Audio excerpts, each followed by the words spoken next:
Very much, Jeffrey.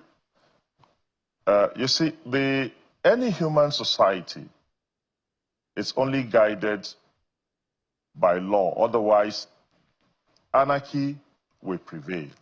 And that is why in every organization of 1, 2, 3, 4 human beings, there are rules and regulations that guide the conduct of members or guide the conduct of such a society.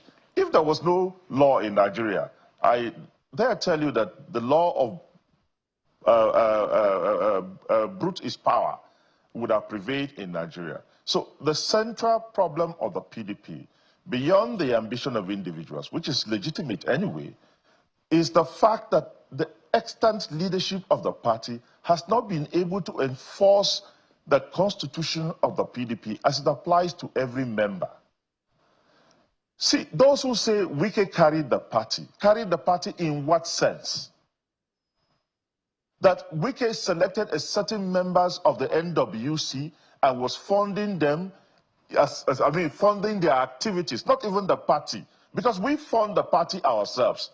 The party is such that every member of the party at any particular level, contributes to the management of the party, either by holding meetings or sponsoring meetings. And I can't remember, I am from Benue State, and I have contested for the House of Reps election under the PDP. I joined the PDP since 1998. Wike has not funded my activities or my elections in the PDP ever since I joined the party. So when you say Wike was the one funding the party how? That he took money and gave to certain members of the NWC, constitutes to funding the Benue chapter of the party, and the Way East chapter of the party, my ward chapter of the party, was not funded by Wike or anybody. I bought the form to contest for the gubernatorial election in the PDP, and I paid 13 million naira, 10 million naira for the purchase of the form, about 3 million naira for processing of form and all of that. Wike didn't give me the money. So when people say that Wike funded the party, he funded the party how? At any particular time, each member of the party is obliged to contribute. There are several elected members of the party who contribute. The only reason is that they don't shout. All the governors of the party contribute to the funding of the party. The only reason is that they don't shout. So it is the inability of the current extant NWC to enforce the constitution of the party that has brought us to where we are. Let me tell you something. Now, people who say that Article 7, sub-Article 3C, which talks about equity and rotation of political and appointed offices in the PDP. Now, that is an objective.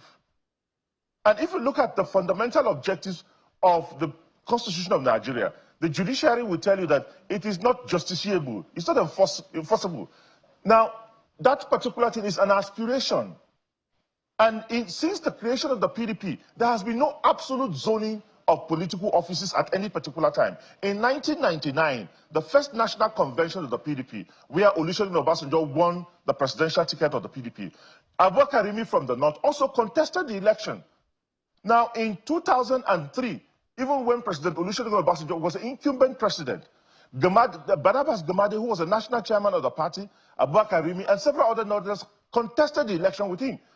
You see, when you talk about zoning, it is a guide, an internal guide for members of the party to say, look, we want a situation where we'll put our best foot forward in this particular region. Every delegate who is coming to this convention, that is the focus of the PDP. In 2007, when Obasanjo's tenure was coming to an end, Obasanjo was in the presidency for 8 years. The leading candidate in the PDP at that particular time was Peter Odili. He would have won that convention when we came to Abuja here, except that he was stopped by Obasanjo. Nobody said that Peter Odili was from the south, so he could not contest for the PDP presidential ticket. In 2011, when the PDP ticket, when Jonathan, because of the doctrine of necessity, was made to succeed Yaradua, in 2011, Jonathan even committed himself to an agreement to do only one term. By 2015, when they said the presidency was zoned to the north, so to speak, in the PDP, when we came to Abuja here, what did the leadership of the party do? They printed one single form that informed the implosion in the PDP. In 2019 was the only time where presidential aspirants from a particular part of the country, gathered in Port Harcourt without any southerner to contest for the presidential ticket. In 2023, the party did not even guide us as to zoning. It said anybody who has bought a presidential form can contest the election. When you talk, people will to say when they were in a meeting trying to do zoning, then somebody went and bought presidential ticket. That's not true.